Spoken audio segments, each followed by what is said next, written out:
Muy bien, pues Dios les bendiga a todos allá casi también y a todos los que estamos aquí en la iglesia. Y vamos a ver el último de los atributos o parte del último atributo de Dios. Allí dice Berkhoff el poder soberano y la omnipotencia de Dios.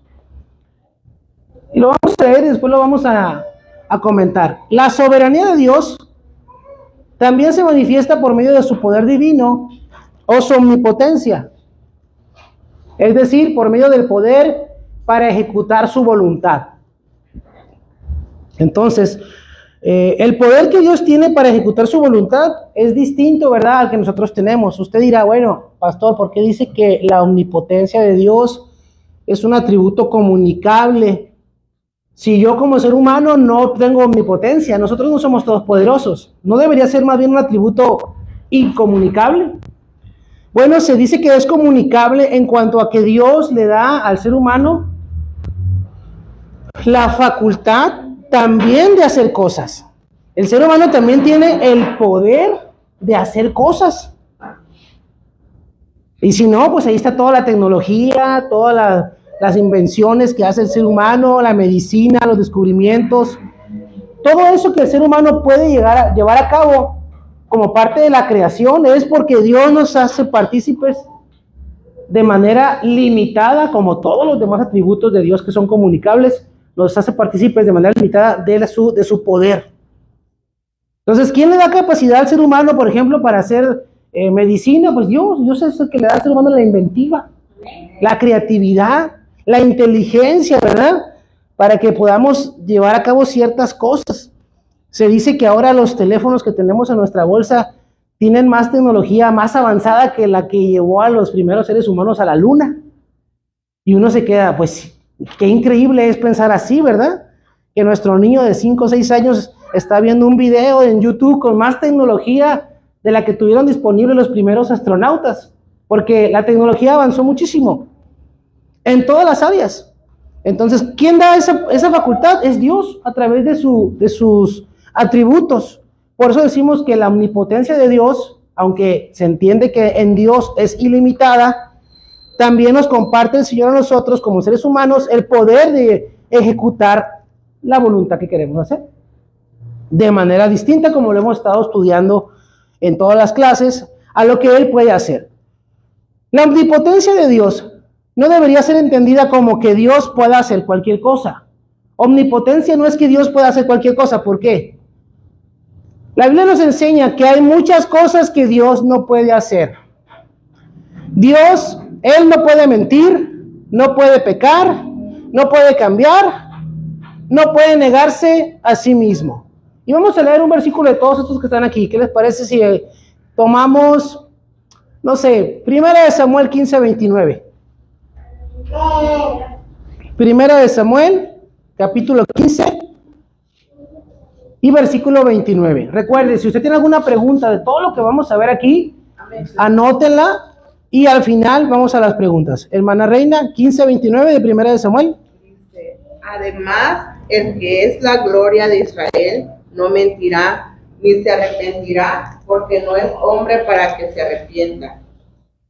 Amén. Entonces dice que Dios no puede mentir y no puede arrepentirse. Entonces alguien le preguntará, pues no que Dios puede hacer todo. No se confunda. La omnipotencia de Dios no es que Él pueda hacer todo. Y ahorita lo vamos a explicar a más detalle.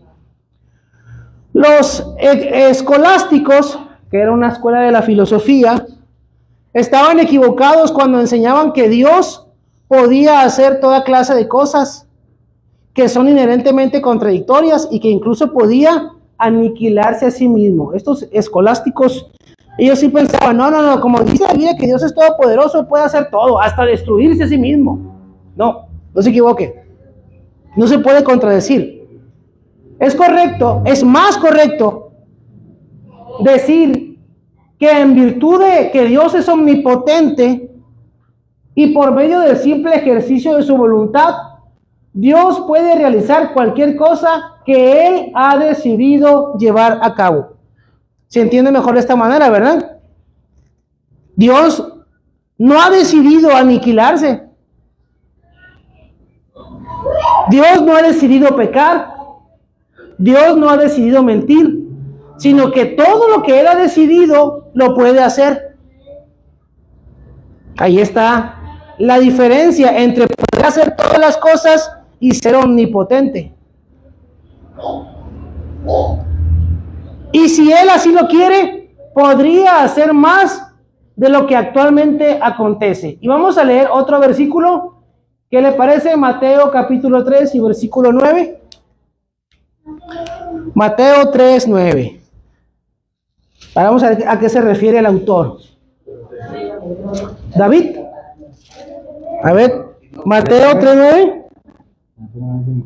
Y dijo a sus multitudes, vinieron a él. Mateo 3:9, ¿no? Sí, aquí está. Sí, aquí está, es que se me perdió. Y dijo a sus discípulos que le tuviesen siempre lista la barca a causa del... Este es Marcos. Ay, Marcos. ¿Quién lo tiene? perdón, disculpe. Hermano Jorge. No penséis, A ver, dígame. y no penséis decir dentro de vosotros mismo, Abraham tenemos por padre, porque yo os digo que Dios puede levantar hijos de Abraham aún de esta piedra. Entonces el autor está diciendo, Dios puede hacer todo lo que ha decidido hacer. Y inclusive, si Dios decidiera hacer otras cosas, también podría hacerlas. Y nos da el ejemplo que Jesús dice, ¿verdad? Que Dios pudiera hacer hijos de Abraham aún de las piedras que estaban ahí. Eso se refiere a la omnipotencia de Dios. Luego dice, la omnipotencia de Dios se expresa en el nombre El Shaddai y se menciona abiertamente en las Escrituras. Y vamos a leer un último pasaje para este cierre de los atributos de Dios y vamos a leer Romanos 1:20. Romanos 1:20. Romanos 1:20. Hermana Reina, ¿qué dice? Porque las cosas invisibles de Él, su eterno poder y deidad, se hacen claramente visibles desde la creación del mundo, siendo entendidas por medio de las cosas hechas, de modo que no tienen excusa. Amén. Entonces dice ahí que el nombre de Dios, el Shaddai, habla de que Él es omnipotente, que Él es todopoderoso y que su eterno poder lo podemos ver desde el principio de la creación. ¿Ok? Entonces, hasta aquí cerramos lo que es el tema de los atributos de Dios. Usted ya los conoce, sabe cuáles son los comunicables, sabe cuáles son los incomunicables, etcétera, etcétera, etcétera. Entonces, si tiene preguntas, al final vemos las preguntas. Y vamos a brincarnos al siguiente tema. Si usted tiene su libro, puede contestar las preguntas que vienen en su libro, en su cuaderno, ¿verdad? Si tiene el PDF, las que vienen en el PDF. Este tema fue bastante largo, nos llevó 3 clases y media. Así que si usted quiere repasarlo, adelante. Siguiente tema, la Trinidad. La Trinidad. ¿Por qué es tan importante, mis hermanos, el tema de la Trinidad? Bueno, es que hay muchas denominaciones que se dicen ser cristianas, pero no creen en la Trinidad. Hay muchas religiones que dicen ser cristianas, pero no creen en la Trinidad. Por ejemplo, los apostólicos, la iglesia apostólica, ellos no creen en la Trinidad. Los testigos de Jehová, ellos no creen en la Trinidad. Hay algunas iglesias nuevas llamadas Pentecostés, según pentecostales, unicitarias que tampoco creen en la Trinidad. Pero es una doctrina que está en la Biblia. Aunque a veces, o la mayoría de las veces, no podamos entenderla de manera completa, porque es una doctrina muy misteriosa y ahorita va a ver por qué. Sin embargo, si está en la Biblia, yo debo de creerlo. Ya cuando estemos allá con el Señor y si tenemos la capacidad y nos quiere explicar cómo funciona la Trinidad, pues allá le preguntaremos al Señor. Por lo pronto vamos a leer y a estudiar lo que tenemos al alcance de nuestra mano. Amén. La Trinidad en general. La Biblia nos enseña que Dios consiste en 3 personas. Esta doctrina proviene definitivamente de la revelación especial, dado que la naturaleza no la revela y la razón humana no puede descubrirla. ¿Cuál es la revelación especial? Señálame la revelación especial. Cuando Dios se revela a ti. ¿Cuál es la revelación especial? A ver, alumnos. A ver, ¿quién dice yo? Ya lo estudiamos. La revelación especial. Aquí está la revelación especial. Esta es la revelación especial por excelencia, ¿verdad? Decíamos que no toda revelación especial es la Biblia, porque como ustedes bien dicen, hay sueños, hay visiones, pero por excelencia, la Biblia toda es la revelación especial de Dios. ¿Se acuerdan? No toda revelación especial es la Biblia, pero sí la Biblia es toda la revelación especial. Ok, entonces, a través de la Biblia descubrimos la doctrina de la Trinidad. Si usted y yo no tuviéramos la Biblia, no habría forma en que supiéramos acerca de la Trinidad. No es que el ser humano vaya un día, qué bonitas están las estrellas esta noche. Yo creo que Dios es 3 personas. No, eso no podría pasar. Tenemos que verlo a través de la revelación especial. ¿Alguien me puede ayudar a cerrar la puerta completa para que se meta menos ruido, por favor? Para que no nos distraigan. Exposición de la doctrina. Muchas gracias. En su esencia, Dios es uno. ¿Ok? Hay un movimiento judaizante dentro de las iglesias cristianas que tampoco creen en la Trinidad y tampoco creen en que Jesús es Dios. Por eso es importante que usted y yo aprendamos bien la Trinidad. Dios es uno, pero en esta única esencia existen 3 personas llamadas Padre, Hijo y Espíritu Santo. Dios es uno, pero existe en 3 personas. Sin embargo, estas personas no son 3 individuos enteramente separados y distintos, como suele suceder cuando pensamos en 3 seres humanos. Sí, son 3 personas, pero estas 3 personas no son individuales. Se dice que el ser humano está hecho de espíritu, alma y cuerpo. Si usted quiere entenderlo de esa manera, usted puede entender que Dios está hecho de Dios Padre, está hecho de Dios Hijo y de Dios Espíritu Santo. Y aunque son 3 personas, es una sola esencia de Dios. Son más bien 3 modos o formas en que existe la esencia divina, la esencia de Dios. Al mismo tiempo, se ha de tener en cuenta que estas diferencias propias en el ser divino son de tal naturaleza que pueden entablar relaciones personales. El Padre puede entablar una conversación con el Hijo y puede enviar al Espíritu Santo. Es un solo Dios. Son 3 personas en un solo Dios, pero son 3 personas de manera individual, pero no separadas, que el Padre habla con el Hijo le ora al Padre, el Padre manda al Espíritu Santo. ¿Se fija? Vamos a seguir. El verdadero misterio de la Trinidad consiste en que en la esencia de su ser, estas 3 personas son una. Y esto no significa que la esencia divina está dividida en 3 personas. La divinidad incluye todos los aspectos de perfección, se encuentra plenamente en cada una de las personas y no posee existencia fuera o independientemente de ella. Fíjese qué complicado es esto. El Padre es eternamente y enteramente Dios. El Hijo es enteramente y eternamente Dios. El Espíritu Santo es por sí enteramente Dios y eternamente Dios. Pero los 3 existen desde la eternidad en una sola persona, en 3 personas, pero en una sola esencia divina. Sí, ¿verdad? Así nos pasa a todos, no se preocupe. Fíjese, además, en la esencia de la divinidad, estas personas no se subordinan una a la otra. El Padre no es más que el Hijo. El Espíritu Santo no es menos que Jesús o que el Padre. Porque a veces tenemos esta idea y los colocamos en este orden en nuestra mente. El Padre, el Hijo y el Espíritu Santo. Y no es así. Los 3 son Dios. Son un solo Dios. Los 3 tienen la misma importancia, el mismo poder, la misma relevancia y merecen la misma adoración. No son tres dioses, no se equivoque, es un solo Dios.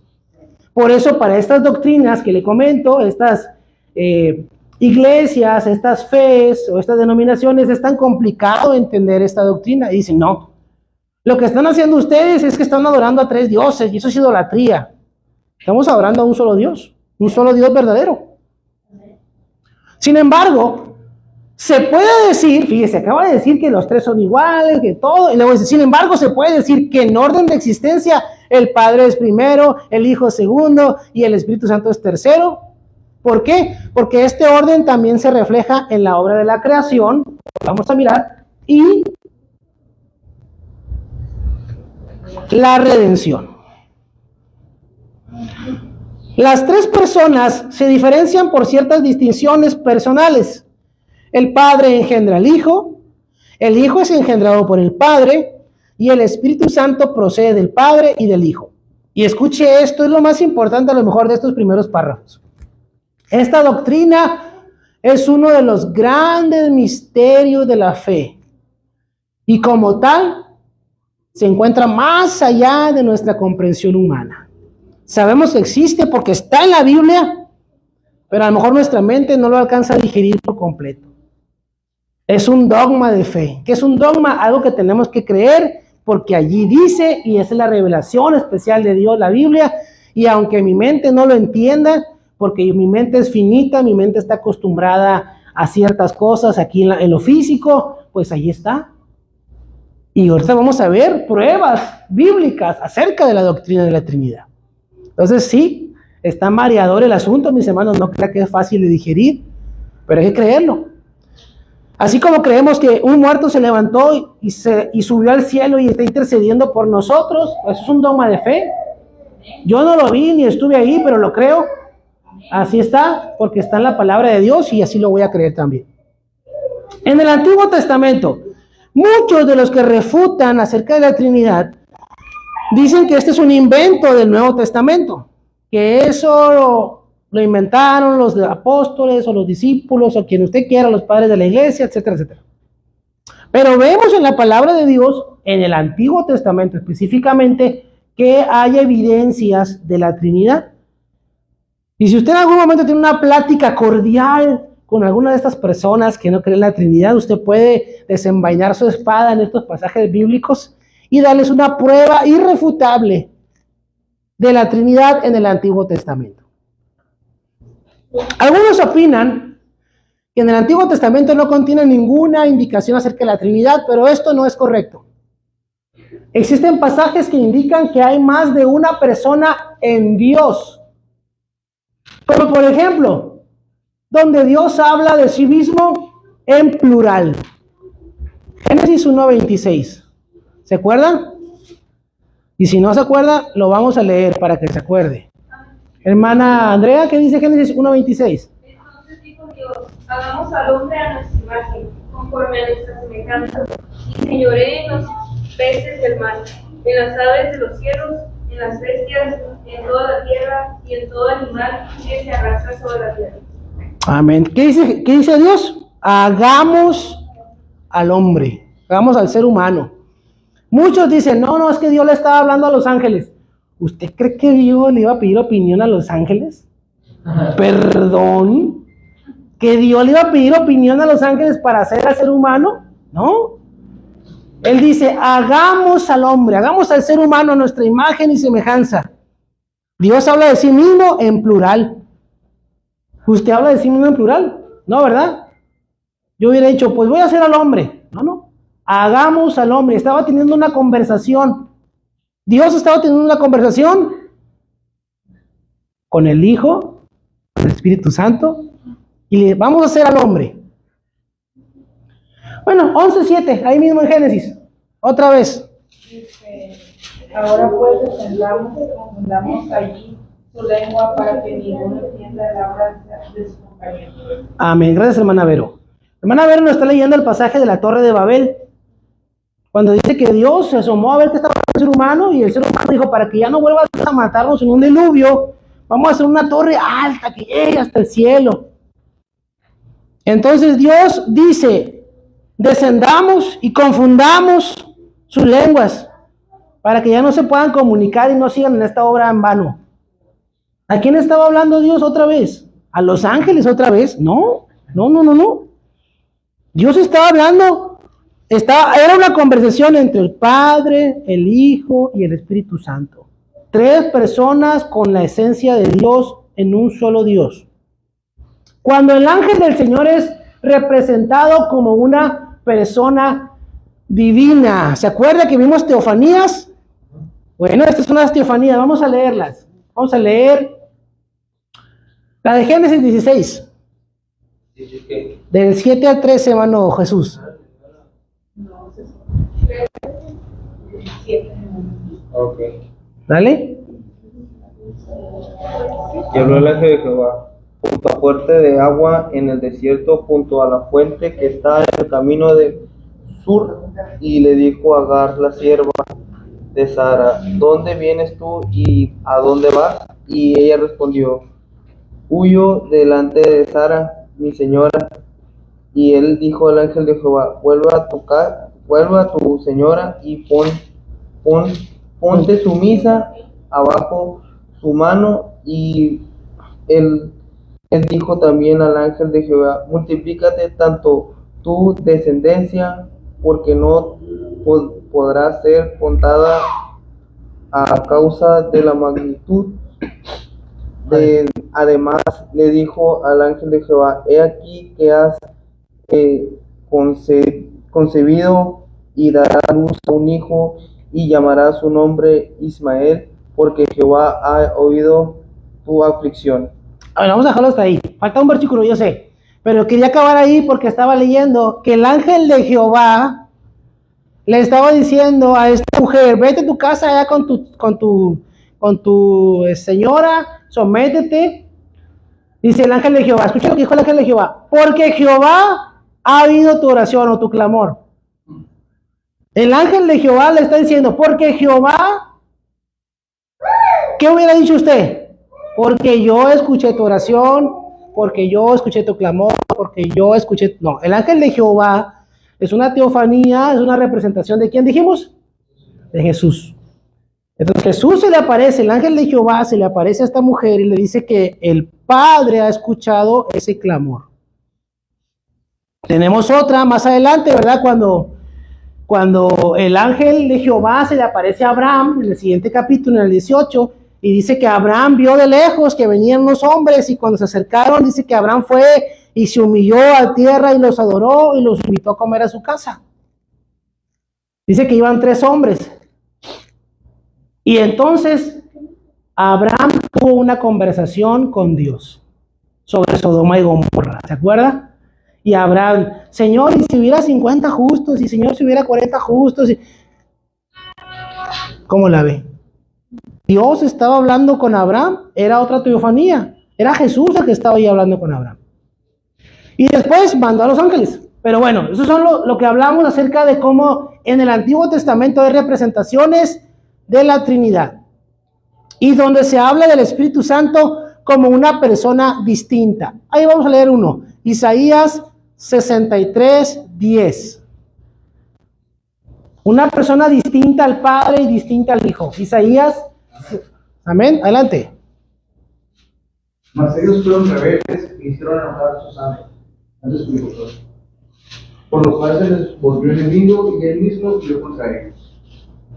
Ok, mas ellos fueron rebeldes y hicieron enojar a su Santo Espíritu. Está hablando pues, específicamente, tajantemente del Espíritu Santo, ¿verdad? Entonces, ahí hay más pasajes bíblicos, si usted quiere verlos. Dice, además de estos pasajes, existen otros en las que las 3 personas están más o menos indicadas con claridad.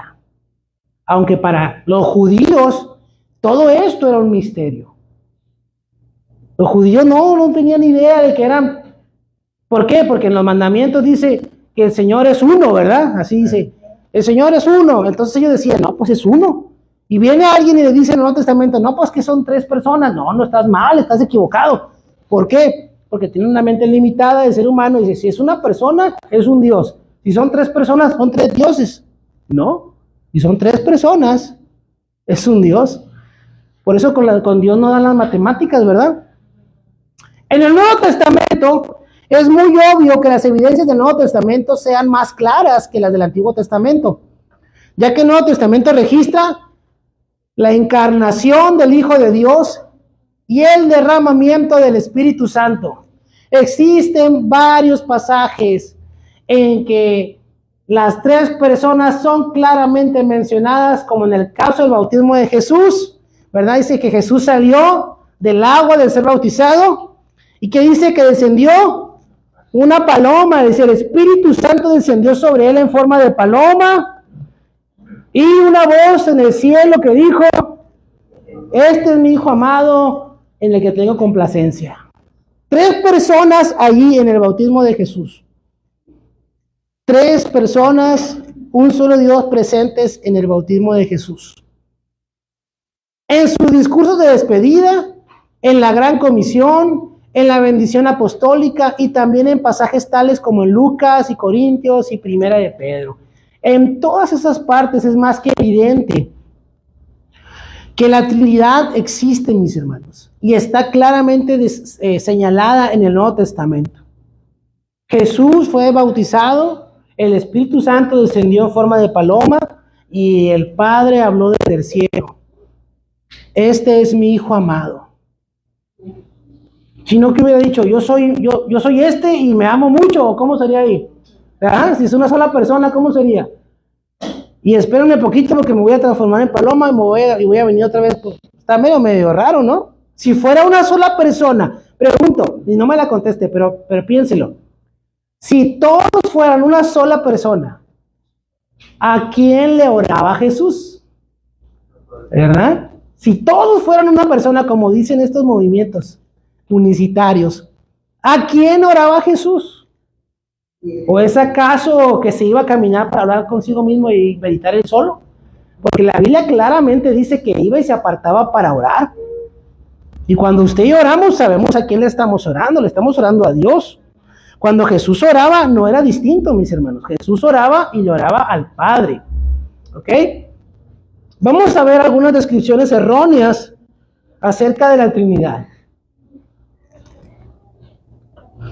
En la iglesia cristiana primitiva, algunos describían las tres personas de la Trinidad como tres seres divinos, prácticamente como tres dioses.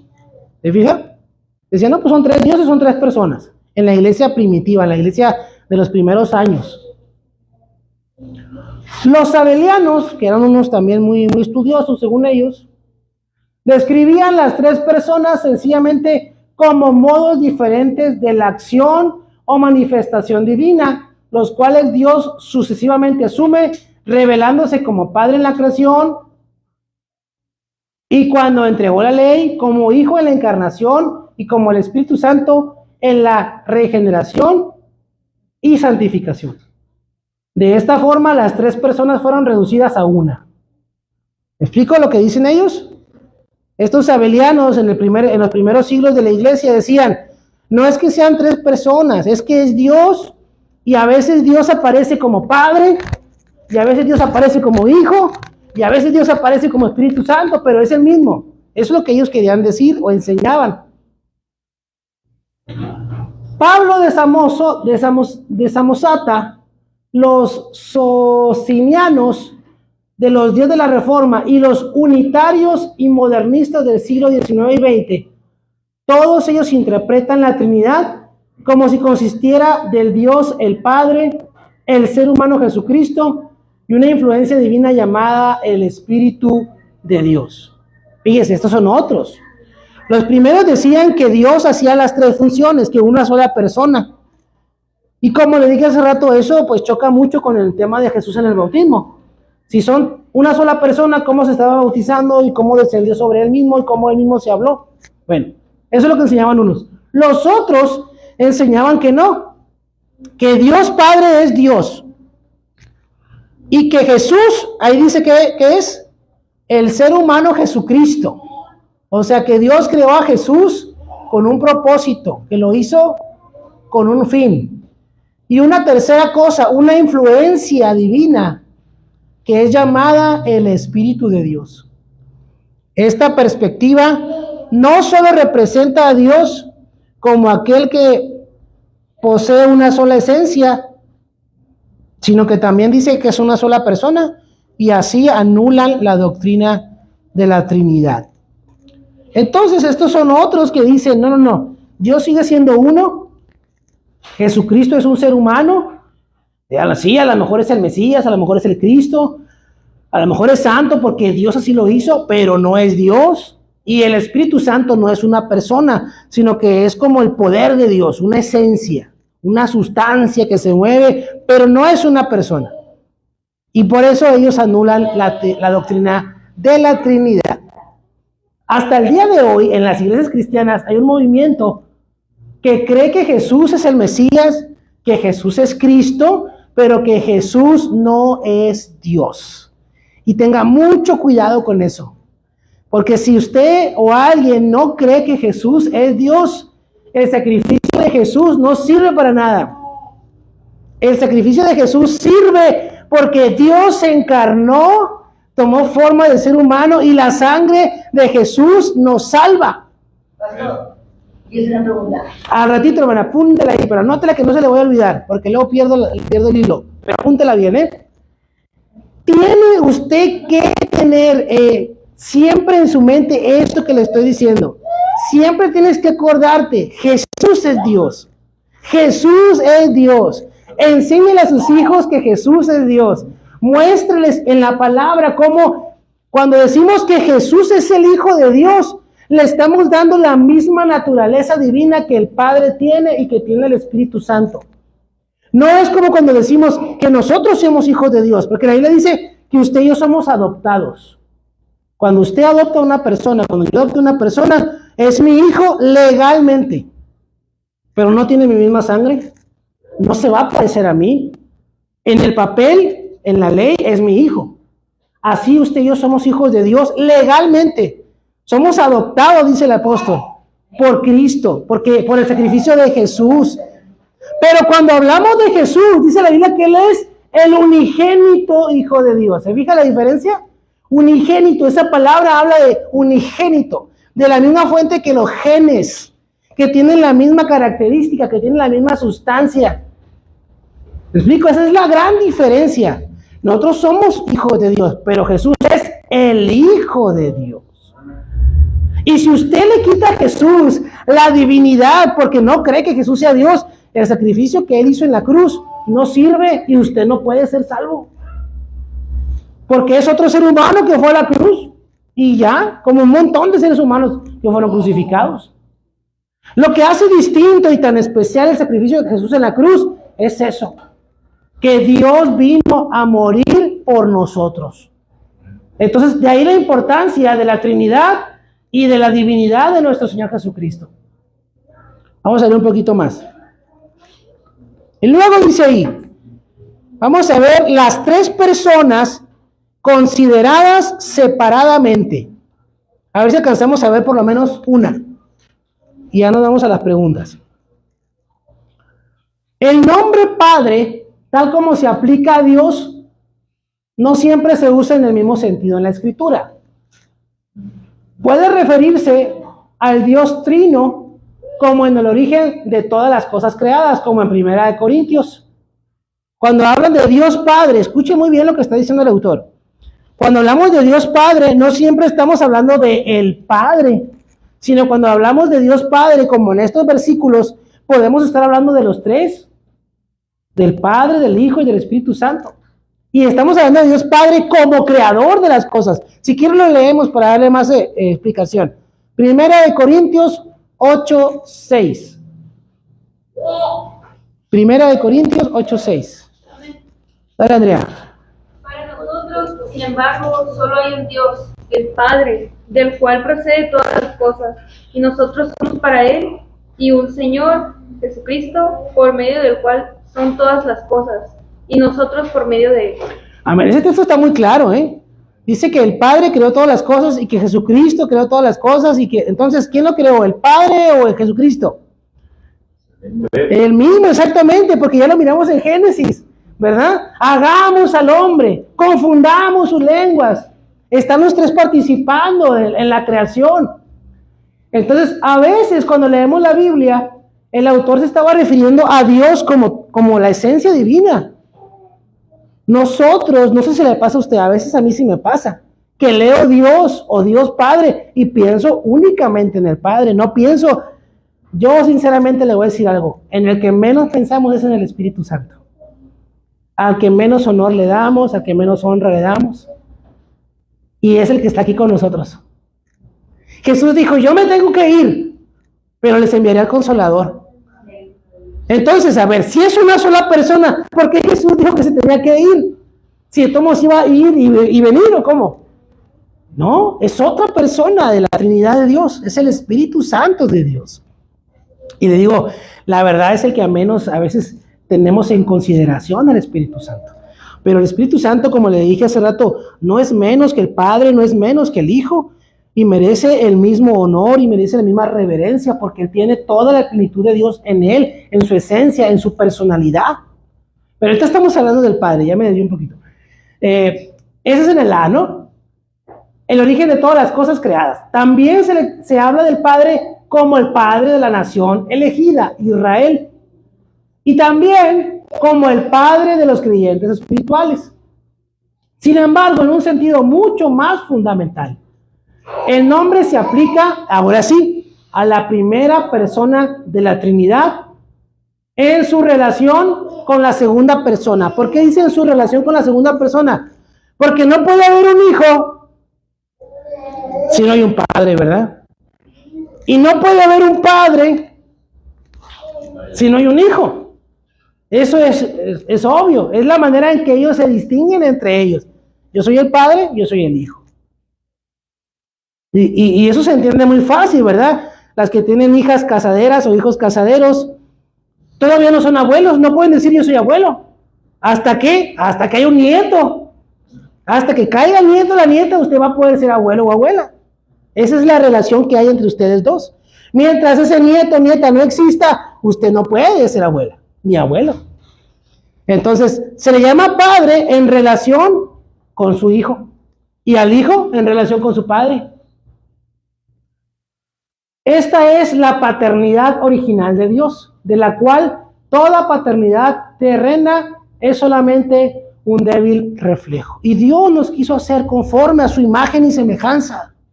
Así como nos comparte atributos comunicables, muchas de las cosas que Dios ha hecho las compartió con el ser humano porque Él quería que fuéramos igual a Él.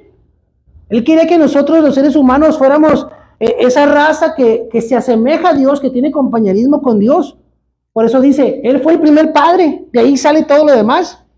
Y nos permitió a nosotros también ser padres, ser madres, para tener una relación de familia con nuestros hijos, como Dios tiene una familia con su Hijo y como tiene una relación con el Espíritu Santo. La característica que distingue al Padre es que Él engendra al Hijo desde la eternidad. Y présteme mucha atención aquí, porque hace rato lo estaba disertando para ver si me podía dar a entender. Y estaba complicado. Está complicadillo, ¿eh? ¿Dónde está? La característica que distingue al Padre es que Él engendra al Hijo desde la eternidad. Se le atribuyen ciertas obras específicas al Padre, aunque las otras personas también participan en ellas, tales como la planificación de la obra de redención, las obras de la creación y la providencia, y el hecho de representar a la Trinidad en el consejo de la redención.